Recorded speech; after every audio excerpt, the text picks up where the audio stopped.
Welcome to Podnutz Daily, episode number 277. Podnutz Daily is a show about computer repair. Computer repair technicians come on the show every time we do the show, and they talk about stuff that you guys might be interested in, like how they're getting rid of viruses, how they're fixing computers, what problems they're running into, what new software they're using, all kinds of stuff. It's awesome. It's fun, and I'm happy that we're doing it because, first of all, I get to meet a lot of cool people, and second of all, I get to learn how to fix computers myself just by listening to what you guys have to say. So I want to thank you for that. Let me introduce the guest for today. Don't be scared. Don't be scared when I show him to you. He's got some very frightening props in the camera there. And it's Tim Kelly from timscomputerfix.com. Ooh. What's going on, Tim? Halloween. What's going on? I'm doing good. Hello, everybody. Man, I'm still scared about all that thing in the background. Yeah, it's pretty scary, isn't it? What is it? What is it? Tell me what you said before the show. It kind of reminds me of Steve D. But he's not in the chat, so haha. So we could talk about him. Yeah. No, just a little Halloween theme going. It's almost Halloween, and we kind of get into it around here a little bit. So I figure why not? Also, this for everybody who listens to this podcast, hey, you can't see my props if you're not going to Justin TV /Podnutz. Justin.tv. Watching these things live. Yes, absolutely. We're doing it. Hey, we're putting some production value into this thing now. This is not just audio now. Yeah. If you want to check out what we're doing and see how my green screen gets messed up every time, just go to justin.tv/podnuts. We actually, if you follow Podnuts on justin.tv, then you get notified as soon as we go live. So you just get an email and say, okay, we're live, and then you just go to the site and then you can see us. Or you could just go to justin.tv/podnuts, watch all the videos. They're unedited they're like raw, but you can still watch the videos there until I get some editing going on. That's how we're gonna have to do it for now. But thanks for plugging that, Tim. Yeah, I mean, this is all my hard-earned time here, creating all this. It literally just took me days, and for nobody to see this, I mean the guys in the chat now, I'm sure they'll agree. It's pretty darn scary. It looks like I went through a lot of trouble, doesn't it? I'm very scared. Yeah. Tim, hang on a sec. Getting a lot of wind. Getting a lot of wind. Yeah, either let's move the placement of your mic, and if that's not it, then maybe the ceiling fan. But that never happened before. So how about now? Check 1 2. Could you talk a little bit more? Check 1 2. Check. Try it again. Check 1 2. Check. Move it a little farther. A little farther. Yeah. Closer or away? Away. Check. Well, check. That's good. Now I just got to turn your volume up. It's good though. Don't move it. It's perfect. All right. Okay. All right. Can you just do it? Testing 1 2 3, just over and over again. Testing 1 2 3. 1 2 3. Test. Check. Okay. All right. Good. Sounds good, Tim. Okay. All right. Let us continue. Here we go. All right, Tim, sir, what do you want to talk about today? I'm not really too prepared here, but I'm just going to go through a few notes I took, going through about what jobs I've come across the last month. Now, why are you not prepared? That's a flunk. Busy doing other things. Really? Okay. Yeah, that's good. I know, it's great. And you know how I like to be so prepared for this show. I know, so I'm shocked. Hey, I have to give props to DVD Super 999. She's an eBay seller, and I say she because we've determined that she is a she. I've never really spoke with her, but for what I hear, she is a she. Her store is excellent, and one of the ways that she's helped me. I've had to contact them several times about questions I had about the displays that I was getting from them, and within within 15 to 20 minutes, every time I've gotten a response and an answer to my question, and even a direct way to go ahead and purchase the item and pay for it. Really? Yeah, and I came across I had a Dell laptop come into shop here, and of course I don't have the make and model. I'm prepared here, but it's one of the newer models. It had an i3, I think, and really nice. I think 17-inch screen, but it's the new ones now have the OLED backlit, I guess, screen, the high def OLED. So there's no bulb, and there's no It's not there's no OLED. inverter. It's not OLED. It's LED. Are they using OLED? Yeah, I think it was an OLED, but I could be wrong. I think it's But LED. It's LED. my whole point is this was a really reasonably new laptop that the screen was broken on. Mm-hmm. So any places I was searching on eBay for, I wasn't really coming up with much on it. Oh, really? And even at DVD Super 999 store, I wasn't quite matching up with what I was needing. And I'm starting to think, based upon some of the screens that I've been replacing lately, that the match it by the model number motto is kind of fading away. But that's just what I'm finding here. But You're saying search by model number of the laptop rather than model number of the screen? That's yeah. I mean, every time lately, when I've been pulling screens out and matching up, especially the newer ones, the ones that have Vista installed on them, a lot of those, I'm not getting anything from the model number on the back of the screen. I'm getting a lot of hits off of the make and model of the laptop. And even DVD Super 999, the same thing. Just pulling up the make and model of the laptop gives you a 100% compatible listing. But I couldn't find this particular screen at all, even on her site. So I contacted her, and basically she just asked me for the part number of the screen. It was a Dell. Was it a Dell? Yeah, the Dell part number, which you can get it. I don't even think that's on the back of the screen. I think I went to Dell's website on the support page there for the service tag and pulled up the part number off the laptop, and then within moments, like I said, she just comes right back with I have a full 100% compatible screen for Dell part number blah blah blah. Okay. And she goes, and in the email, if you want to buy, just click here, and then I went in and bought it, and through the email, not through eBay, and we paid through PayPal, obviously. But I'm not going to kid you. Within 2 days, that screen was at my door, and it's like, man, that's what I call service. She's also helped some people in the forums that I recommended her to on netbook screens, and those aren't really listed a whole heck of a lot on eBay too, at least her store.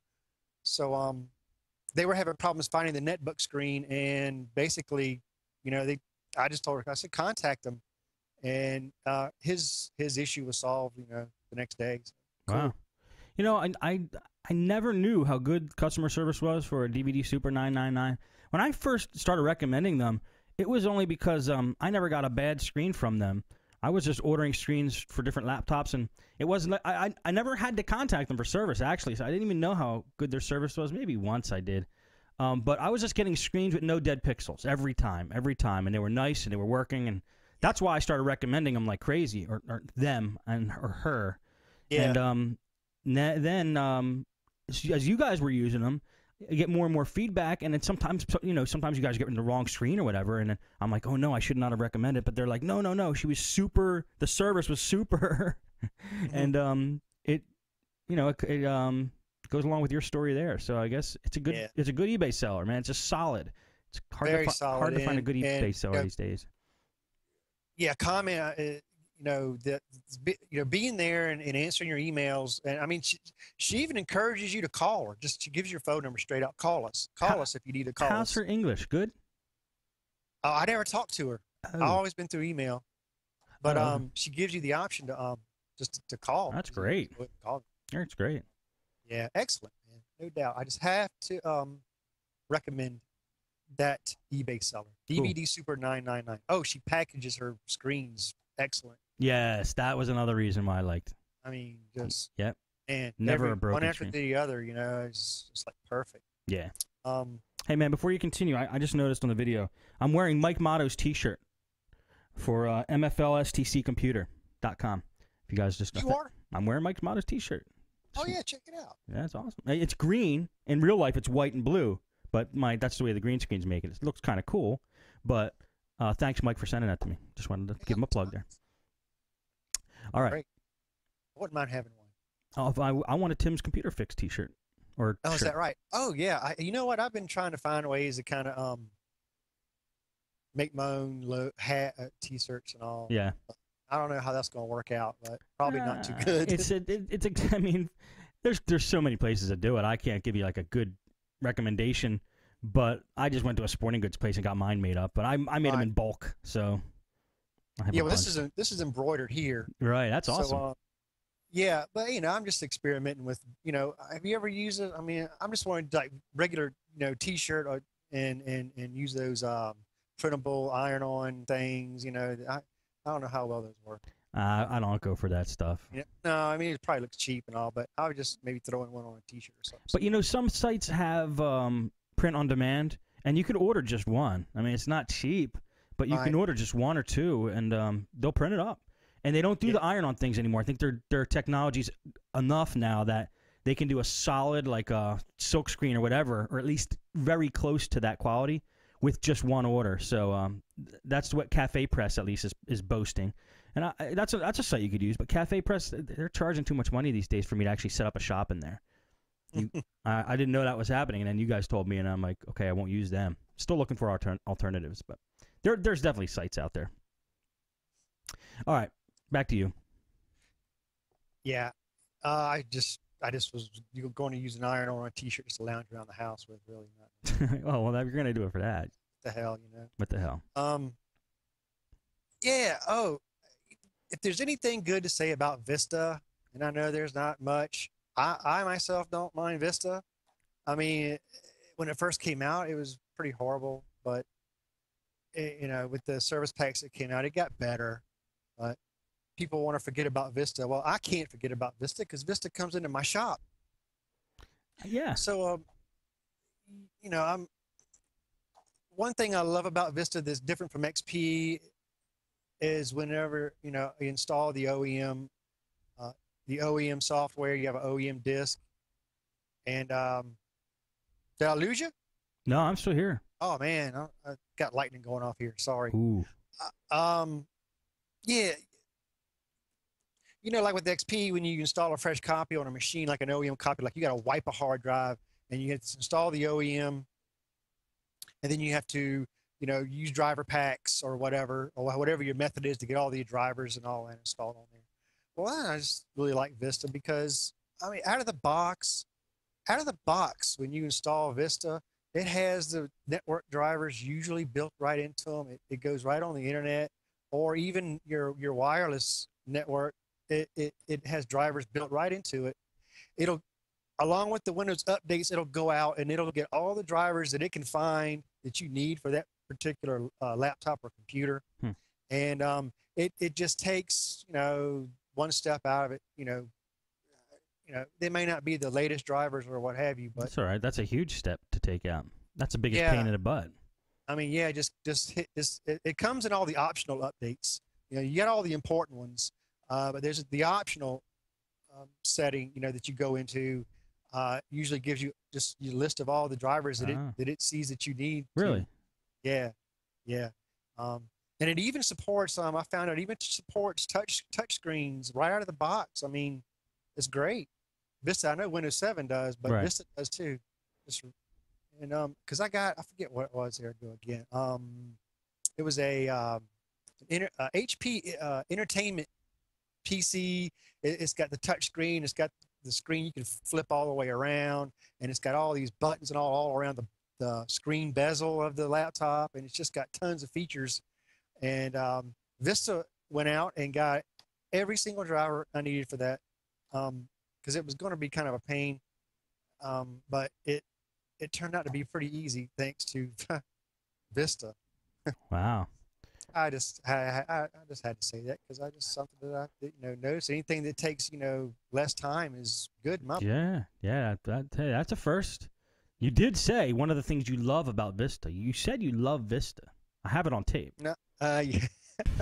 I said I personally do not dislike Vista. No, you said love. I have it.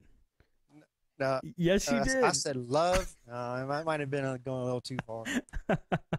No, I said one of the things I love about Vista. Okay, we'll go back. Don't go in and edit now and make it sound like I said that. Well, I don't have to edit anything. You did say it. We'll go back and listen to it. No, I'm just. I'm just kidding. I mean, you did say it, but I'm just busting you. I actually had in my shop. I had no problems with Vista after I think Service Pack 1 came out. It started smoothing out, and I ran it on my laptop, my bench machine, and it was fine. It was perfectly fine, did the job. And Windows 7 is a lot better, but after Service Pack 1 came out, you could just kind of stop complaining about Vista in my book. So I'm kind of with you on that. I mean, it's now, still heavy. Yeah, it's still heavy. Now that 7 came out, though, we don't have to think about it and worry about it, but it got better. It really did get better. I got to give it that. Yeah, okay. Definitely. But enough praise on Vista. Exactly. It's not going to go very far. Hey, there's one thing I noticed, just an observation from my day-to-day work here. Dell has their diagnostic pro software or whatever that is, Dell diagnostic CD that you can make, that you can throw in. Pretty decent tool from what I hear. I personally don't use it, but I hear other techs use it, and they say good things about it. It's pretty thorough. One thing when I had I had to go through some troubleshooting steps with Dell. And the one thing they did, now I don't know whether this is a diagnostic you can do on your Dell laptop.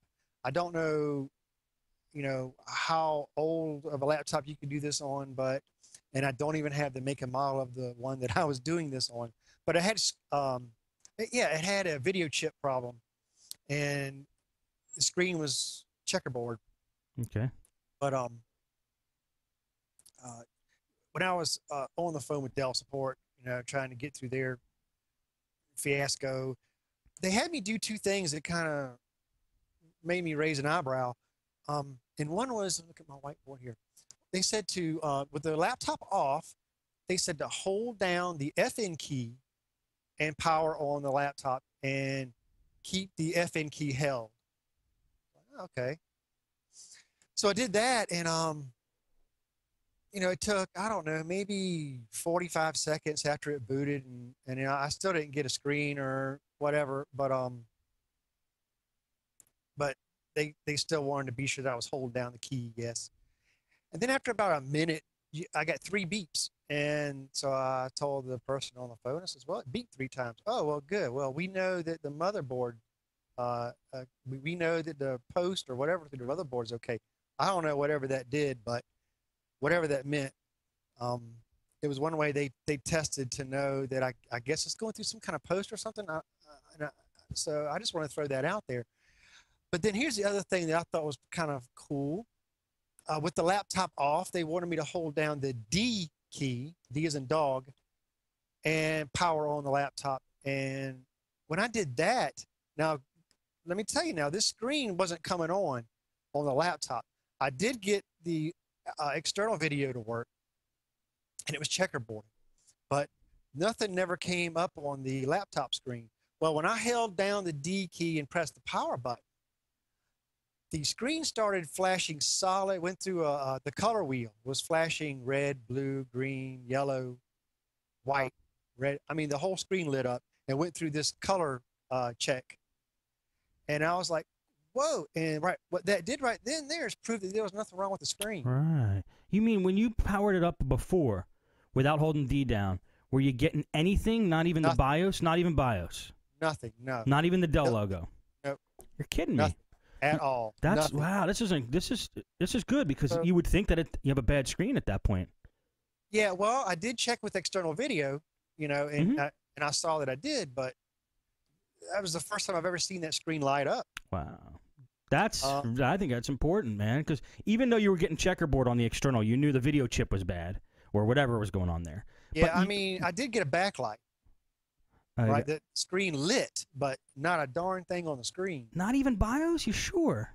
No, man. Okay. I don't understand. That's why I have to talk about this, because I don't know how that works, because it has to be something in the hardware that is between the video chip and where the video chip, feeds the display. It's got to be something in there, or in the display somewhere. They have to have some kind of a ROM chip or something. Yeah, I it think does that. I mean, I think so too. Must be. I don't know, but I had to talk about it. Very interesting fix, man. Hold down D while Anybody's you got press Dells, back. try it on your Dell laptops. You'll see what I mean. But, How old was the Dell? It wasn't that old. Honestly, no. It was. Matter of fact, I think it was almost like not even 3 years old. Wow. So I don't know how far back that little test, works, but very interesting, man. That's one I haven't heard yet. It's good. Yeah. It's good stuff for not being prepared, Tim. Oh. Yeah. I want to say that I used I'm now using PayPal Virtual Terminal. Oh yeah, tell me about that. I'm loving it. I'm loving Virtual Terminal. Just basically, I can run any credit card except for American Express and Discover, but I can run. Wait, you can't? You really? You can't run them? No. Okay. No, that's the only thing. But I can run those from any computer, from any place, at any time I want.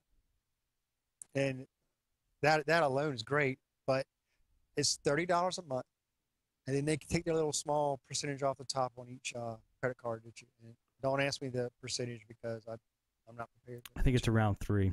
But yeah, it's really low. It's cheap.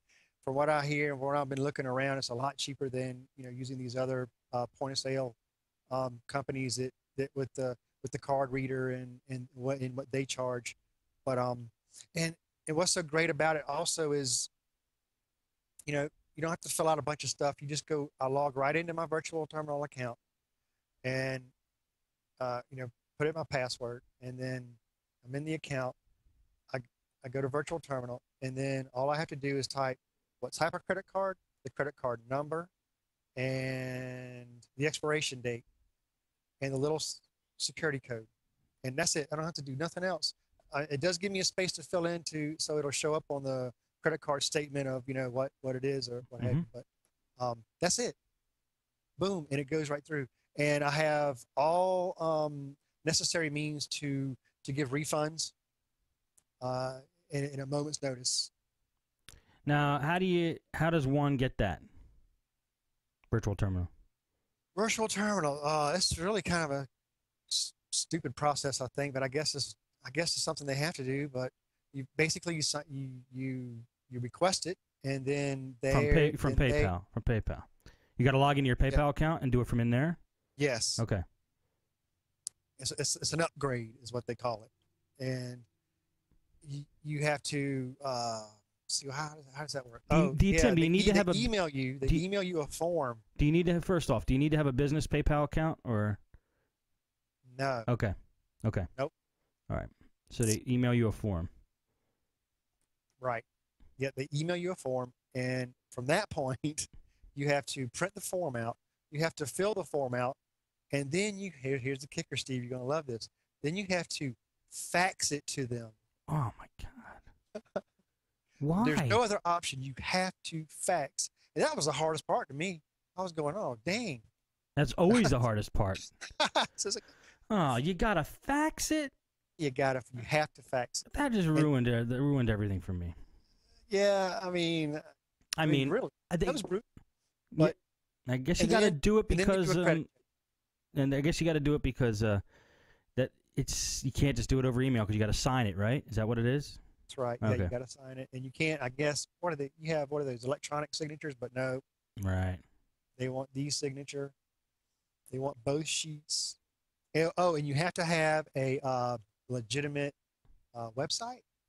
Yep. Or if you can't provide them with an official website, I think some sort of your business license or something. Okay.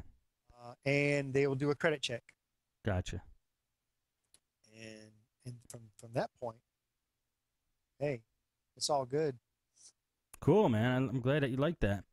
I do. I'm gonna get. It is compatible with the card swipers if you decide to go that route. Cool. Also. Now I know I'm going to get emails from people saying that they could get a better rate in other places. Yeah, I know. So let's see what they have to say. But yeah, I love that. I love PayPal, man. It's solid. You know, it's like you know what you're dealing with at least. Some of these other merchants' accounts, they're just shady. I've signed up for them. You know, they spelled everything wrong. This was back in the day when I had a credit card swiper. When you put that little thing on the credit card swipe and you push it and you push the credit card over it, they spelled everything wrong on a little metal plate, and it was just a horrible customer service thing. It was just bad. So I'd rather pay PayPal for it. I kind of agree with you. I don't know. I just didn't want to sign up for none of those other. And it was right there, and I know PayPal, and I use PayPal all the time. Right. And everything's just right there. They also give you some really neat tools to keep track of all your invoices. And, oh, cool. And your funds and everything. So, cool. Yeah. Oh, you can transfer your money at any time from your PayPal account to your bank account. Right. Charge. So. Takes a couple days, but. Yeah. But still, though, I mean, a lot of places charge for that, just to do that. I love my PayPal debit card. I love using PayPal more than using my bank. I mean, when you get money in your PayPal account, you can instantly just run out and use your PayPal debit card and spend it. And then it instantly shows up in your account. Like, instantly. I love it. Yeah, I was looking into that. I need to just sign up for that, too. I've been using mine for years. PayPal Party. Now, that's something I could say I love. Vista, I don't know about that. You don't love Comcast? Oh, I have a Comcast story. Yeah. I'll get to that later. Okay, I had. You know how things come in waves in the tech world. I mean, in the computer repair business. Yeah. There's patterns and things come in waves. Well, I had a Dell XPS come in. I tell you what, let me plug the Tech Site Builder right now, because what I'm starting to notice, I had this very expensive, very large college here in my city.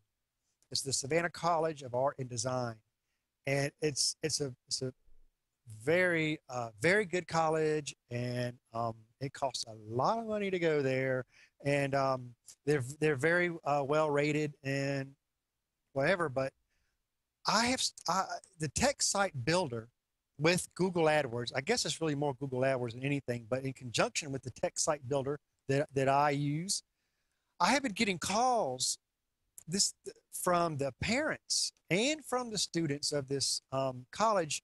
Google AdWords is really great for people who aren't familiar with your area. So, what would happen is, what's been happening is I would get a call from a parent of a student that's going to Savannah College of Art and Design, and they live in Texas. The school here is in Georgia. Right. They live in Texas. What do? When one of their kids, computer breaks in college, they go, oh, let me, don't worry about this. I'll try to find somebody. As a parent, they're going to do that. And what do? Well, they live in Texas. You know what the first thing they're going to do? They're going to go to Google, and they're going to say computer repair, Savannah, Georgia, and boom, guess what? I come up first, number one, every time. Computer repair, laptop repair, Xbox 360 repairs, data recovery. Anybody can Google in my area, and I'll come up first, and that's just awesome. Wait a minute, Timster. Wait a minute. I'm glad you're plugging the Tech Site Builder. Yeah. If somebody in another state types computer repair, even if they in Savannah, Georgia. Oh, in Savannah, Georgia. Okay. Yeah, because if they're in Texas, what they're going to search for is computer repair, Savannah, Georgia, or computer repair in Savannah, Georgia. Right. That's my point. And I'll come up first. How do you come up first? Nobody else is outbidding me. I'll come up first. How do you come up first?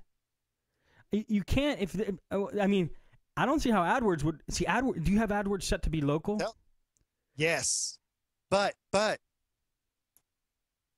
they make sense. type the area. It doesn't matter if they type it; they're not in the area. You're I don't know about that, Steve. oh, Oh boy. if they type the area, I don't know. Yes.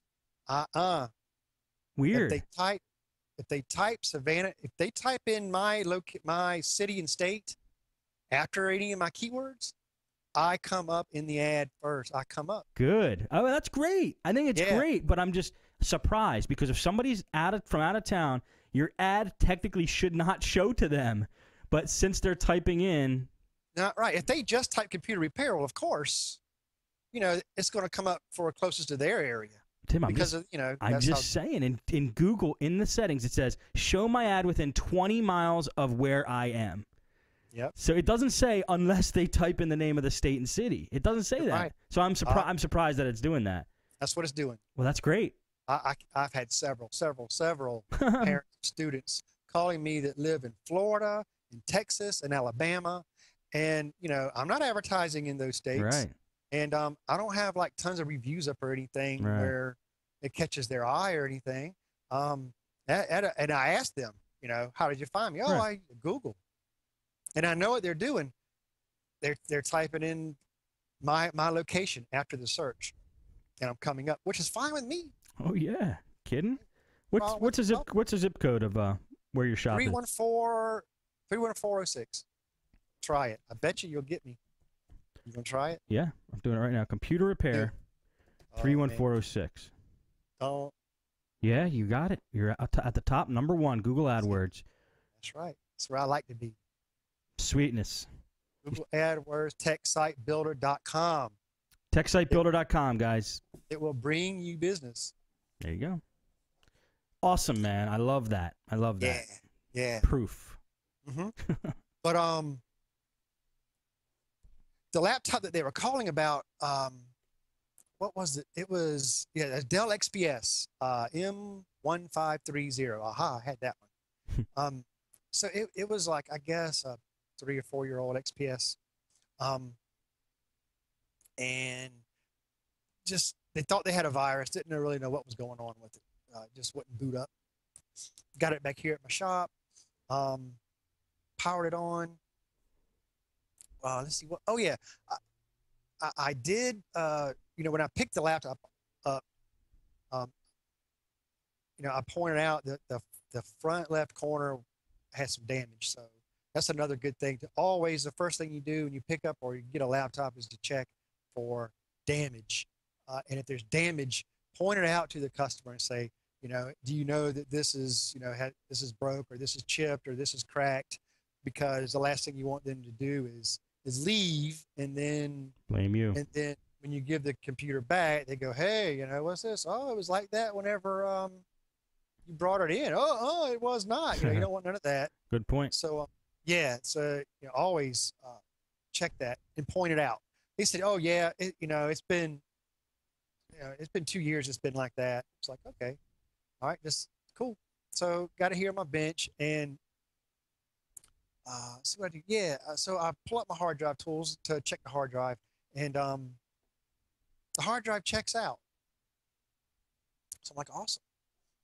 And so I'm trying to figure out where I want to go with this. Okay, yeah, that's what it was. But when you boot, it didn't have any couldn't find the partition, I guess, or no boot device. I'm sorry. No boot device, or so it couldn't boot when it couldn't find the partition or what have you. Okay. So I tried a couple things. I had Windows Vista on it. Popped in, tried to fix MBR, tried to fix boot. None of that worked. There was data on it that was critical to her.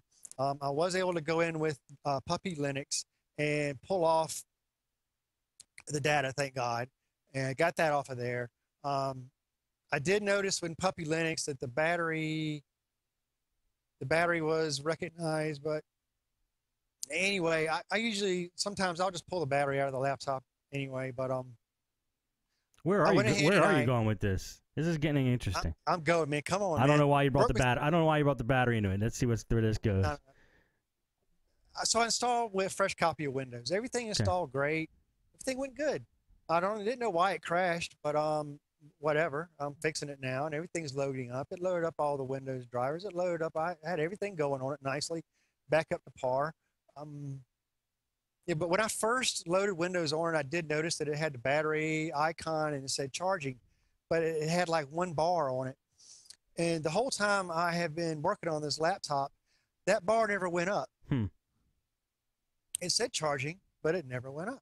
It's charging, never went up. So what I ended up doing, just for the heck of it, I pulled the battery out of the laptop and finished the job, got everything loaded up, got all our data back on there. Everything was running sweet. So, well, great. Job well done. Turn it off, put it all back together, put the battery back in it, called her up. I went over there, met her, gave her laptop. So I said, everything's checking out really good. Awesome. Okay. Days went by, Steve. Days went by, like 4 or 5 days, and I get a call from her saying, same thing's happening that happened before. I was like, what's that? She powers it on and it says no boot device. Wow, really? Yep, no boot device. Dang. Well, I said, of course, I'm no charge. Just bring it to me. I'm going to find out what's going on with this, and don't worry about what I'm going to charge here, because it was working 5 days ago. Right. Put it on my bench, and it won't boot. No boot device found. I run Puppy Linux. It sees the partitions, but now I can't even access the data. It says unmountable boot device, something like that. It's like, what the heck is going on with this thing? Sounds like a hard drive. It's that hard drive. As a matter of fact, when I mentioned to the parents of this girl, they said that they had replaced the hard drive. The hard drive isn't even hardly 6 months old. Before she moved down here to school. So, and all of my hard drive tests were coming up clean on it. So it's not the hard drive, and I'm going, what is going on with this? So basically what it boiled down to was this. I says, you know what?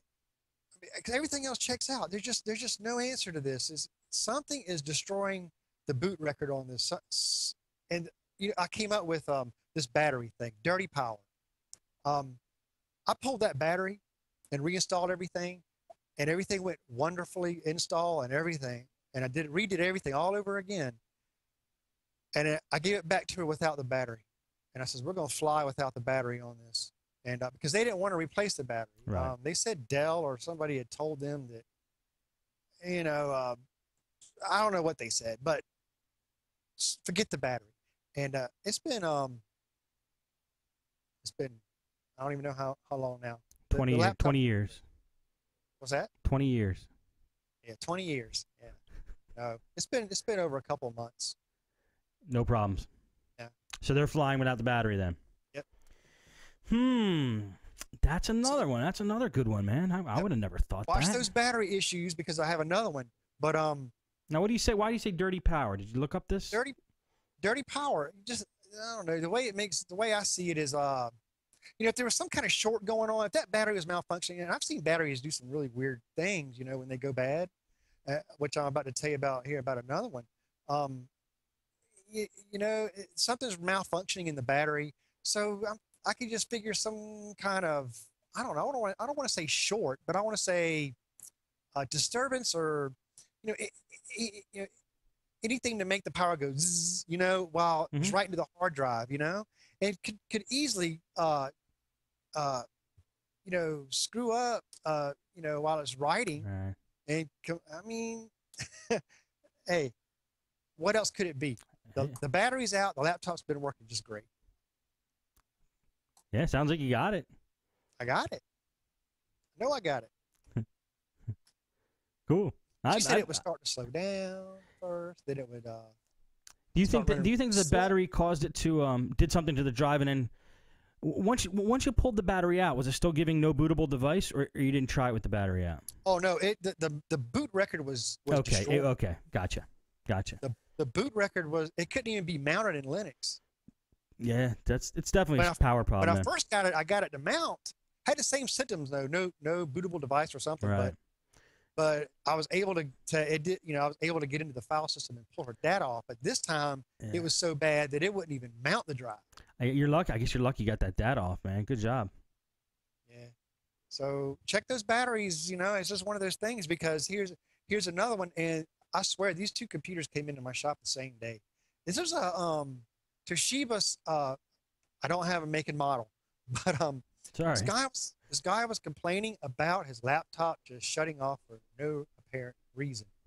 Just boom, shut off. Even plugged in, boom, shut off. At random times. So obviously I'm thinking heat.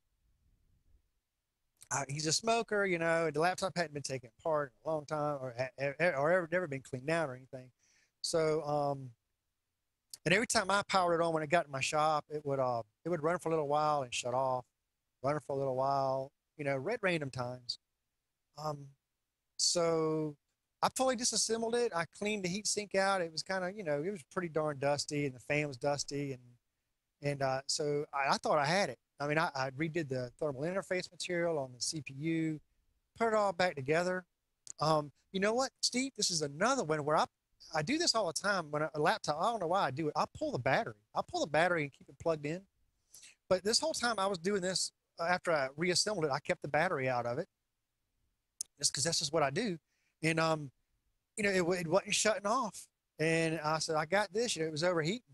And I told him, I says, come on, pick it up. It's all cleaned out, working good now. Charged him. And before I, close it all up, put the battery back in, and I do my invoices, and then he comes and picks it up and goes home. Well, wait. Let me stop you real quick. Was there a lot of dust in it when you cleaned it out? Yep. Okay. So it really seemed like that it was overheating. Yes. Okay. Yes. It was really dusty. Okay. It was very bad dusty. And okay. Go ahead. Sorry. I thought I had it. I really did. Well, it wasn't 4 hours. He had it home, and he calls me. My computer just shut off. It's like, you're kidding me. Nope. No. So really? Yeah. So, I says, let me call you back. So now I just start going, what is going on with it? And all I could think about was, what did I do different?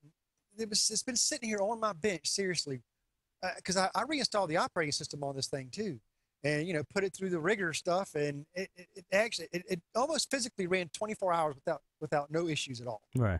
In my shop on my bench, he takes it home 4 hours later, it's shutting off. Right. And I'll say, what did I do different here? What is different about it here than it was there? I don't have some magic bench, And it dawned on me that I had the battery out. I had the battery out the whole time I was working on that laptop in here. Did it dawn on you because of the past battery problem you had, or just that too? Yeah. Yeah. I mean, it was the only. I'm sitting here thinking, what's the difference? I mean, there's no way. He has it here or here. It's not where it's sitting. Right. So the battery was out. I told him, I called him back. I says, I'm just going to try something here, and this may be totally crazy. I says, have you been having any battery problems with that? Well, yeah, it doesn't charge anymore. It doesn't even hold a charge anymore. Oh, really? I says, well, you know what? Let's try something. I says, take the battery out. Run it without the battery. He goes, are you serious? Yeah, take the battery out. And I haven't heard from him since. Really? This was, again, a couple months ago. Wow. Wow. Hey. Battery, yeah. Okay, so yeah, things come in waves, don't they? It's uncanny. Go figure, man. Yeah. I mean, one of those things is like, wow. I never had these battery problems. Really? No. You never had some strange battery issues? Yeah, I've had battery issues, and maybe that they were causing problems I didn't even know. I mean, I've had some unsolved computers, so maybe the batteries was causing some of the problems I didn't even know. Something to definitely check now. Yep. Good stuff. Better. Man. All right. What else do I have here? Oh, okay. Hey, I built this really awesome, and I've talked about it before. Water cooled computer. Mm-hmm. It's got, you know, 2 triple radiators. It's got, you know, 120 millimeter fans. It's got 20 fans. It's got all these colors, and it's got an i7 processor. It's got 2 NVIDIA video cards running an SLI. I overclocked the heck out of it. What's it running at? 4.8? No, I wish. It was running at, I think I got it to 4.35 or something like that. Damn. That sounds awesome. Yeah. Oh, I had a blast. This is very expensive. If you can imagine. But you know, and my wife's always going, hey, you know, all that, you know, it's you know, she don't quite get it. I mean, it's a hobby of mine, you know, and I really love it. And you know, it was expensive, but I'm like, you know what? Hey, I'm paying for my education here, you know, and you know, she's looking at this thing going, you know, when are you gonna ever use that, you know? And then the only time she does see you use it when you're playing games on it, right? Well, yeah. I mean, what am I going to use the education I'm getting out of that? You know, when are you going to use that? You know. Oh man. But you know, for a while there, I was kind of feeling guilty about the money I spent on that thing. But I had a blast building it. I love the games, and I'm still getting enjoyment out of it. But where I'm going with this is, this again is from the Tech Site Builder and from this same college. This is a girl, a female that attends this college, and her dad helped her build a gaming rig to go to school with. You know, they helped when they lived out of state. They built one together. She was a gamer? I guess so. I don't know, but that's you know, pretty awesome. all I know is I got a call, and he says, this computer, he explained to me the situation, and you know, he was somewhat tech savvy, you know, and he said they built a computer, a really nice i7 gaming rig, you know, so she could go to school with it. And he said when they got there, and it all worked great, you know, there, but when they got it there, and they plugged it up and turned it on, it just all of a sudden all these problems started happening with it. I said, of course, you know, of course, works great over there, you get it over here, and everything goes crazy. But right. I said, yeah, you know, I'll take a look at it. I said, I think you called the right person for this, because you know, he was explaining to me what's in it, and he had 2 dual ATI 4870 cards in that one. And you just said to him, "You see that thing over there? That's not a refrigerator. That's my computer." No, that all comes at the end. But okay. You know, I did tell him, you know, I built an i7 gaming machine, 2 water cooled. So I says, I think you came to the right person here. What it was doing was shutting down, thermally shutting down, and no, it's not the battery. But I got the computer. She had to bring it out on a dolly, but is definitely a full tower case. I think it was a Asus case, pretty nice case. Had the stock Intel heatsink on the i7 CPU, right? And it thermally shutting down. The first thing I'm thinking is, you know, this is overheating, and there is the stock heatsink. This is a gaming computer with a stock Intel heatsink, and already I'm thinking, I can't stand stock heatsinks on those Intel CPUs. The ones here, the Core i7s. You know, the little push pin. You push it in, you twist. You push it in, you twist. These little push pins, you know. And it bends the motherboard in this U shape. Yeah, that too. But I mean, it just seems so, you know, Fisher Price, the way you install those heatsinks on right. the motherboard. And I says, I told her father before I even picked it up, I said, is it stock heatsink? He goes, yeah, I think. Says, I bet you a couple of those pins popped off. It got bumped or something, and doink, you know, a couple of pins popped. Well, when I got it on my bench, sure enough, 2 of the pins had popped off the CPU. But the other thing that I noticed was this guy also didn't use any what do you call those? Not risers, but they're standoffs on the back of the motherboard. You know, the little copper standoffs that raise your motherboard about a 1/4 inch off. He just bolted the board right to the back of the case. I was going, wow. But it all turned out okay, because I basically got them a Thermalright 120 Extreme heatsink, which is, and it has a 120 millimeter fan mounted on the front of it, and and it bolts to the motherboard. It bolts, so you have to take the motherboard out and bolt this thing, to the back with a back plate. So it can get bumped and knocked. She's in college, you don't have to worry about it coming off. It supplies superior heating for air cool, and it also provides for future overclocking if you ever decide you want to do it. And I gave the guy some standoffs, and I got it off the board. It was funny because his CMOS battery kept dying.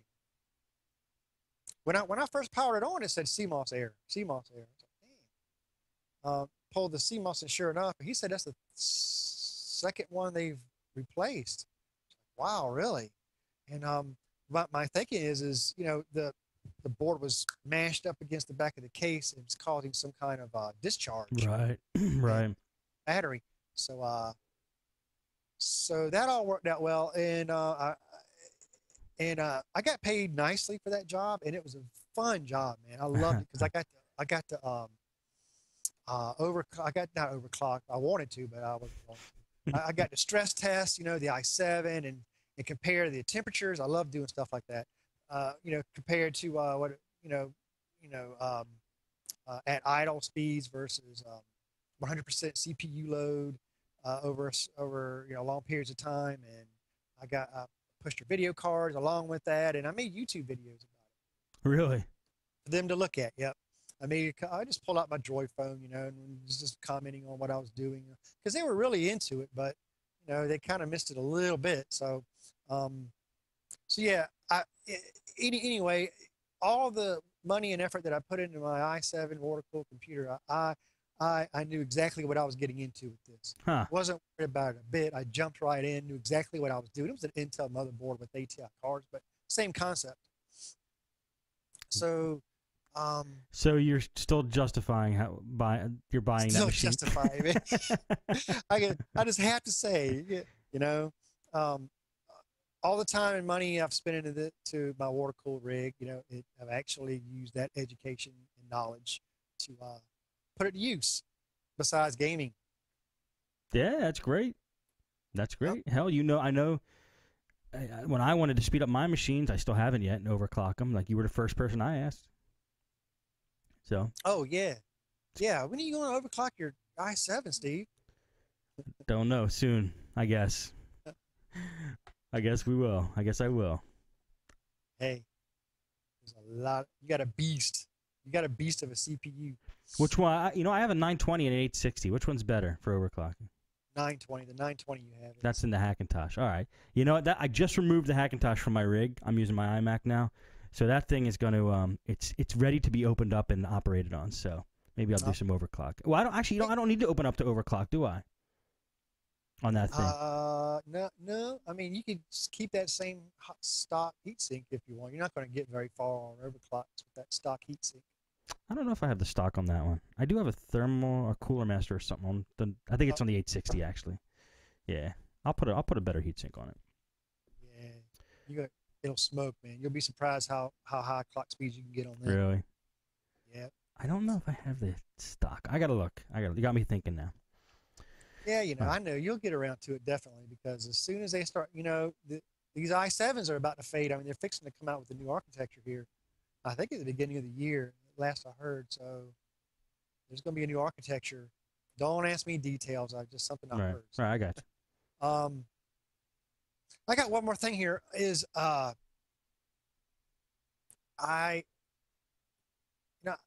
not a big fan of on-site work. I know there's good money in it. I'm not an IT guy. The last thing I'll be doing is going into offices and messing with servers and workstations. The most thing I might be able to do is clean them up and maybe get them to run faster. But I still have a lot to learn. Which, by the way, I'm hearing here in the forums that there's a good bit of people who'd like to see a show on servers and IT, or at least have Podnutz Daily episode talking about that. There's a lot of interest. I know. This is Matt Rainey is interested in it. We're thinking about doing a show called Podnutz Pro. Really? And if there's interest, let me know, guys. It would be about setting up servers and making the switch from residential to small business. That's basically what it would be about. So if there is interest, let me know, guys. or write it. I'm reading that post in the forum, so go ahead in the forums and post what you want, and I'll check it out. If we do have enough interest, then we may be a go for a show. Hey, I know I could use a show like that. Yeah. Because I mean, I swear I mean, you're missing a whole lot. If you don't know those servers, and you're not doing doing work for businesses, I mean, you're missing out on. I agree, but hey, somebody's got to fix the residentials too, right? I know. Right. Well, just real quick, I think, Steve, I've ranted to you about this one time, I think, but I had this guy that had wireless network problems in his home. So I went over there, and I really don't like on-site work that much. I like people to come to me, but if it's something that I feel like I can handle in a decent amount of time and help people out, I'll be glad to go. So this guy lives in like this massive house, just huge, just one massive house. I'm not going to kid you. And he's having network problems. And, when I pull up to the house, I was like, wireless network problems. When I pull up to the house, I was like, oh, geez almighty. What am I going to get into here? So he's got like a WiMAX tower in his backyard. Oh my, man. I mean, yeah. I mean, he's got a pool house. He's got 2 garages on either side of the house. My car looked like a little matchbox in the driveway. But so I'm going to see this guy. So I go in, and he says he's got an Apple, he's got a MacBook, and he's got an office laptop that he uses in his office, and that he's mostly concerned about. Cool. Okay, he takes me into this room, this little small utility room, and I have pictures, darn it, but I don't have them posted up yet. But literally, I walk in, there's thousands and thousands and thousands, a closet full of cable wires everywhere. That I guess feed this whole house. It's got a stereo system that feed all the speakers. And just I walked in, I was like, oh my God. And they weren't nice and neat. They were just, you got to see the pictures. It just looked like I walked into a big bowl of spaghetti and without the sauce. And so I'm looking through, I was okay, I'm trying to find something I recognize. Oh man, what do I recognize here? Aha, that looks like a modem. Right. Yeah, okay, I found the modem. And wait a minute, I got to follow the blue Cat 5 cable to find, there's the router. Okay, I found a modem and a router in here. Right. Great. So, okay, let's find out what's going on. Wait a minute, what? I follow the wire coming out of the modem, and I follow it up, and it goes to a little box that's plugged into a plug outlet. And it's got 3 lights on it. One green, one red, and one green. And it's plugged into the wall. Right. Going, okay. And the red light was in the middle, right? Yeah, red was in, yep. Netgear? Was it Netgear? I think it was Netgear. I just returned mine. It's a power line system, right? Yes. Okay. I'll let you continue. Right. Good job, Steve. Good job. Thank you. Well, so then I said, okay, well, I don't really know much about those, but, let me see what's going on here. So I plug my laptop directly to the router and, try to go in 192.168.1.1, and it says it's not found. I'm going, okay, big problem here. So I'm going, well, so I unplug the router from the modem, and I plugged my laptop directly to the modem. Mm-hmm. Okay. And that all went well. So I'm going, okay, I'm thinking you got a router problem here. Let me try one more thing. So I unplugged the Cat 5 cable going to the Netgear, one that was plugged into the wall. What did you call that again? A power line. It's got like the AC power line or something like that. Yeah. Power line network, whatever. Yeah. I unplugged that from the router and plugged my laptop back into the router. And guess what? It worked. So I'm going, okay, here's your problem. But I mentioned to him, I was going, I think I fixed your problem here. And he got connection again and all. And he, so I said, there's something going on with this. He goes, I said, I don't know much about these, power line things here. You might want to call the guy, that installed this and, get him back, because I don't know anything about them. And really, I didn't want to get much into more than what was going on. I just wanted to get out of that dang room I was in because it was very intimidating with all the wires and equipment everywhere. But I mentioned to him though, and I said, his office is way back over here. Everything was kind of in range, but his office laptop was dropping connection. It was all wireless. Nothing was wired. Wait, what were all these wires then? You said there was Cat 5 coming out of the walls? No. There was one Cat 5. Everything else was like cable vision wires and speaker wires, like coaxial cable wires and I can't believe telephone line wires and I can't believe they didn't wire that house for internet, man. I mean, if they're using that power line system, that's weak. I'm telling you. Yeah. Well, yeah, but it was what it was, you know. Mm-hmm. And so I mentioned to him about and I noticed he had his Apple, and he was dropping some connections wirelessly back in his office, which is probably because it's a little too far away from that router. And I mentioned to him about the Apple AirPort Extreme, and I've heard really great things about it. Express or Extreme? Extreme. Okay. Base station. Mm-hmm. And it uses the 802.11n MIMO technology, and I've just heard great things about them. That it seems to be the router to get for wireless, for wireless networking. What kind of router did he have there? Oh, it was an old Cisco Linksys router. Okay. But so I asked the guy a very specific question. I says, "Is there any other computer that's linked to this? Is there anything else that is linked to this network that I need to know about?" Because he was kind of interested in the Apple Extremes. Shoot, let's do that. He goes, "Let's just do it." I said, "Oh, well, wait, before I do, I need to do some research. Do you have any other computers hooked up to this? Is there anything else on this network that you have hooked up here?" No, just these two computers. So he goes, "I do have a computer back here." And I walked back in that room. He goes, "But I'm not worried about this computer. It was like on the other side of the house. And it was on the other side of the house. And, we're not even worried about the stuff in here." I thought, okay, great. So I go ahead and order this thing. Well, I did research on it first, and I wanted to be sure I wasn't going to jump into something I wasn't too familiar with. But it sets up basically like any other router, except you got to use software with it. And you have to load a disk, and you have to use Apple software to access the settings, which I think is really cool for, security reasons, but basically what I was reading is, hey, it seems like a really easy thing, to set up. Right. And he's got two computers. That's all I got to worry about. You plug it right into your modem. You just, do your little configuring, set up the WPA2 and everything else, and you're good. So it's, great. I order it. We get it over there. I hook everything up. I go, install the software, and I go into the Apple Extreme router, and it says it's not getting DNS settings. What?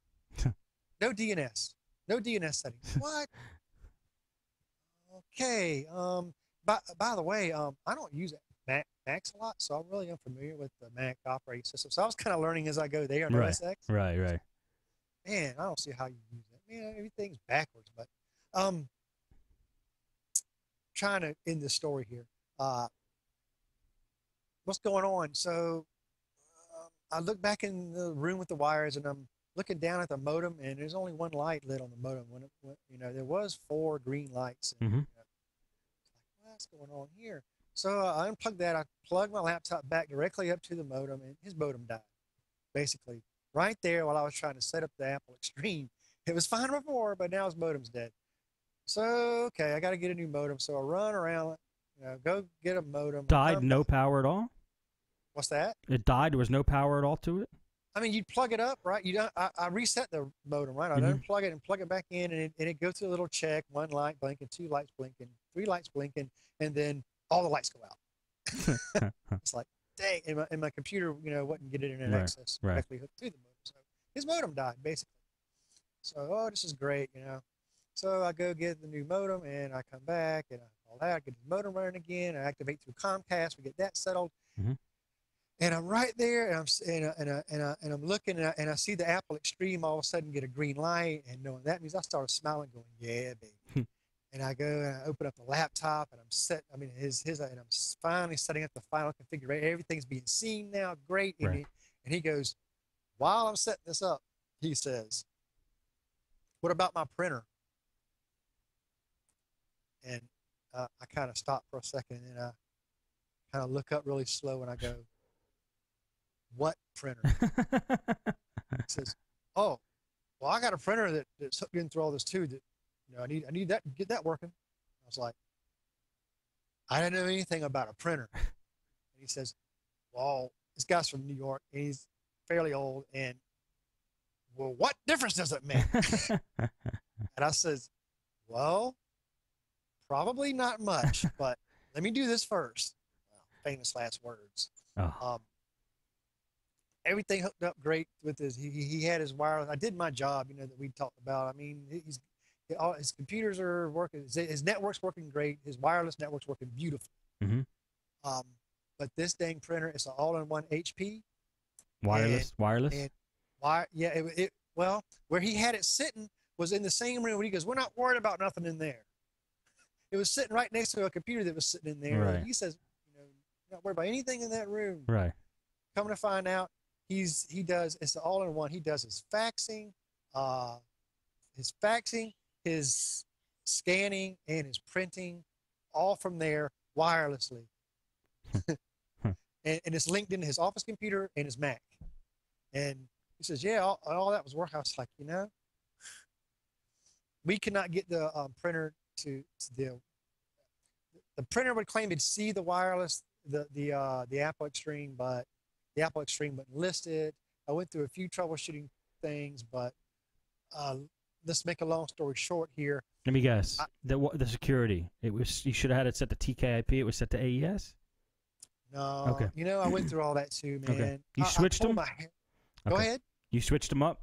You switched them, TKIP and AES? Because I had problems with Airport Express with that. But no, go ahead. Tried that too. Okay. Then I tried to manually enter in the MAC address. Then I tried manually entering in the IP address. And then, went down the whole gamut of stuff here. And,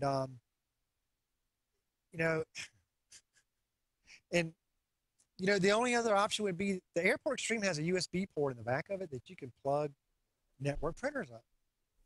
But we couldn't move this printer because he faxes from it too, and there's no telephone line in there. And all those dang wires, dude. He couldn't hook up to a modem. But this was just a disaster. And the guy, he didn't want to pay me for the work that I've done until his printer works. And one of the things I wish I had on me that night, which the guys are going to laugh at me, is a printer cable, a USB printer cable. Didn't bring one with me. Didn't even dawn on me to bring one of those because I didn't even think about it. I didn't even use a printer. Well, the research I did, come to find out that printer was not compatible with the Apple Extreme. How could that be? Man, I'm telling you, Steve, this device, the Airport Extreme, is great for wireless networking. It is awesome. I love it. It extends the range, and you can even get things like Airport Expresses that connect to it that you can extend your range even more. I have one. I just got one. Right. I mean, for that is beautiful. For network printers, they stink, and it's hit and miss. And there is a list, a short, unofficial compatibility list of printers. And for all the printers that are out there, this is a short list. And the stuff I was wading through, the Airport Extreme is terrible for networking printers. Even if you plug it directly up to it, terrible.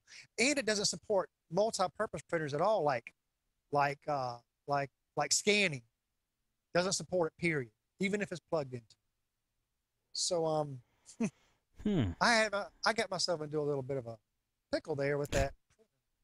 So it pretty much boiled down to, look, your printer don't work, and that's a shame. You didn't tell me about the printer. I can take this Apple Airport Extreme back with me, and you don't have to pay for that, but you're going to pay me for my time and my labor because you did not tell me about this printer. I said, or you could do this, and here's my solution to this whole thing. Finally, an ending to the story. I brought a USB printer cable with me, and I said, look, the only other thing I can do here, I'm not even going to try to connect this printer to this network anymore. And we can either hook up your old router, and you can be happy as a lark with your stupid printer, right? Or the other option is you can bring your laptops in here, plug it right up to this cord, and do your scanning, faxing, and printing from right here. When you're done, you unplug it and you walk away. Well, that ended up being the solution, but that was just a heck of a situation to be in when you have a customer that springs stuff on you like that. Oh man, that's what customers do, man. You can't totally fault the guy. That's what customers do. You can't fault the guy, really. I don't think so. I mean, I asked him. I said, "Is there anything else that is on this network that we need to be worried about?" Because see, if he would have said, "Yeah, there's a printer," I would have said, "Oh, show me this printer." And I would have took the model number down. Before I recommended this thing and ordered it, I would have done some research and found that networking printers isn't a good idea on these things, and I probably wouldn't have recommended that router to him. Yeah. Okay. Well, I mean, he forgot. See, I don't expect much out of the customers. They're Yeah. Yeah, I thought about that too, but it sucks. I admit it sucks. I I've guess been the there. best thing to do would be to walk around, look at every device he has, look at how it's wired and plugged up, and then say, I think there's no way you could have known. I mean, it's just one. I mean, if he would have told me, I would have known. I mean, aside from that, but like, there's nothing you could have done. I think you could have walked through the house, but you're gonna do that in every house and check for wireless to network printers. I mean, no, that was just bad luck, man. Yeah, I mean, the guy. I mean, I don't know whether he was trying to pull something or what, because all of a sudden he knows about the printer now, while I was doing my final setup. I bet. I don't know the dude, but I'm assuming he forgot. Maybe. I don't know, man. All I know is I was over there for 2 days around 5 o'clock, and they were like right at 5 o'clock. I mean, the martini glasses came out. Hey, did he pay you good? Yes. Okay. Right. Yes, I got paid for all my trouble. So, okay, good. That's the most important part. That's awesome. The martini glasses. Yeah. All right. Should I read some emails here? Yeah. God, we're going on 2 hours. This is the longest show ever. No, it's only about an hour. Just kidding. All right, let's go to some emails. Michael asks, gee, I think I answered that one. Let me pull up another one here. It's from Eric. He says, regarding Carbonite. Oh, he goes, it is a great service, not perfect, but better than Carbonite. Oh, he's talking about Mozy. Okay, I was reading the subject line here. Mozy and Mozy Pro. It's a great service, not perfect, but better than Carbonite. Carbonite does not let you auto backup videos. Mozy does not let you either. You just delete the filter. Also, Mozy can, Carbonite can't, back up USB drive data. Mozy's $5 a month or an annual fee. Mozy Pro has a price per PC server, and you get a gig at a time. Mozy is unlimited. Can't wait for my 2-year of Mozy to be up in the spring. Can't wait for my 2-year of Mozy to be up in the spring. Going to Mozy. I think you meant Carbonite. I think. Use Pro at one client on server to also back up Exchange DB. Download is a bit slow, but it's way better than the other companies that Sohos cannot afford. From Eric. Thanks, Eric. Good information on Mozy. I did want more feedback on Mozy because Carbonite's the one that people are using, and Mozy's been out there. Just it's out there for the taking. So thanks for the input on that. All right, Sue says, "Hey Steve, I currently have a Samsung NP-NC10 netbook in my shop that came in with water damage. I took the unit apart and cleaned it up as best I could, and to my surprise, the unit did come on. I did have to order a new keyboard because some of the keys didn't work. I also noticed the CPU heatsink fan unit did not work, so I ordered a replacement unit. The first replacement unit didn't work either, so I had to order another one from a different vendor this time. Well, the second one didn't work either. Even though the netbook comes on, boots up into Windows, and works fine, the CPU heatsink fan does not come on, which will eventually burn out the processor if left on for too long. Is it possible for the fan plug on the motherboard to be damaged and therefore the unit will need a new motherboard? Also, I've already ordered 2 of these replacement parts because that's what I thought I needed, but now I believe I need to order a motherboard too. So what would you do if the customer says they don't want to pay for a new motherboard or buy a new motherboard? Do you charge them for the parts you've already paid for, and do you charge them for your time even though the unit has not been fixed? Thanks, Sue." This is a tough question, and the way I answered Sue is, and the way I did it was, if I ordered parts and it didn't work in the machine, I didn't charge the customer for the parts. I ate the cost. Your job is to give them a working machine And that's all they want, is a machine that works. That's why they bring it to you. They don't want to hear problems. They don't want to know what parts you bought and that didn't work. That's all on you, in my opinion. So I wouldn't charge them for the parts. I would charge them when I gave them the product that they came in to get. As far as your netbook, good job on getting it to power up. Now, I know you said the CPU and heatsink didn't work, but maybe on a machine like that, maybe they only kick in when it gets hot. It's possible that they do work. The CPU wasn't getting hot enough to turn them on. That's one thing. The second thing is, yeah, when you get some water damage on a motherboard, some things might just flake out on you, and that might be one of the things. So when your first CPU the CPU fan didn't work, I would have suspected it was the motherboard there. But you did the right thing by ordering a second one. But it's a little bit risky ordering that second one. You don't know if it's going to work either. And like you said, you ended up with these parts. So first, to maybe save you from this, run the CPU on that netbook into some CPU-intensive tasks and see if that fan kicks on. If it doesn't, then, yeah, you probably need a new motherboard. What do you got to say on this one, Timster?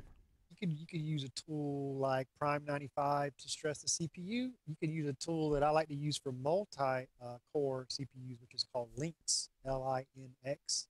It's a LinPack tool. Prime 95 and Lynx? Yeah. Cool. Lynx for the multi-core processors is really, really good. All right, cool. All right, this is from Mary. He says, hey, just a quick note. To say kudos on the great shows. I've learned some really cool stuff in the last few episodes. Here's my 2 cents on Microsoft Security Essentials. It seems to be letting Trojans through. I've seen that on multiple computers lately. Malwarebytes, which I love and respect, also missed one of the Trojans, but Super Anti-Spyware caught it. Keep up the good work. Hope you're loving Florida. Best wishes from Mary. I am loving Florida. As far as Security Essentials, it kind of confirms my thoughts on the matter. Security Essentials is awfully quiet. And it's good to know that Malwarebytes missed it and Super Anti-Spyware caught it. Mike Duncan at Super Anti-Spyware will probably be happy to know that. Yeah, I'm a little shaky about Security Essentials too now. It's too quiet. I had a couple of calls here. I had one call basically from a guy who just uses Microsoft Security Essentials that I installed him for. He got a we call hijack. Oh, yeah, right through Security Essentials, huh? Yeah, nothing's gonna stop everything, but I think don't know where he's been though. Yeah, exactly. There's better stuff than Security Essentials. All right, Mary says, one more quick email. You may have mentioned this on your show before, but if any techs service a small/medium business or have teenagers at home they need to keep track of, they should try making an untangle box. It's a pretty amazing piece of free software with a ton of capabilities. I feel like Big Brother at work, but I'm amazed at how much information I have access to now. Thanks, Mary. Yeah, I've heard cool things about Untangle. It's you basically dedicate a separate box to Untangle, and it just is your filter, I think, /firewall / all kinds of stuff. You could just put into this like a virtual rack of things to track inputs and outputs through your network. Sounds pretty awesome. Have you used it, Timster? Have not. Nope. Does sound neat. Yeah, it sounds cool. All right. That's it. I'm going to read the rest on Wednesday when we do a show Wednesday. All right, Timster, anything you want to plug? Anything? Where can people find you? Anything you want to close out the show on? Podnutz Forums. It's a great place to be. If you have any tech questions, it's a great place to post. Cool. And lots of knowledgeable people. Join the Podnutz Forums. Podnutz.com/forums. It's a good time. It's a good time. I mean, every time I go in there, there's more and more and more active topics. So it's growing, and it's blooming, it's blossoming. It's awesome. Leaps and bounds. Yes, it's a gold mine. It's actually a gold mine of knowledge, guys. You got to go in there. All right. Well, that is going to be it for today's episode of Podnutz Daily. Thank you, Timster, and thank you, everybody watching and listening. We'll see you next time.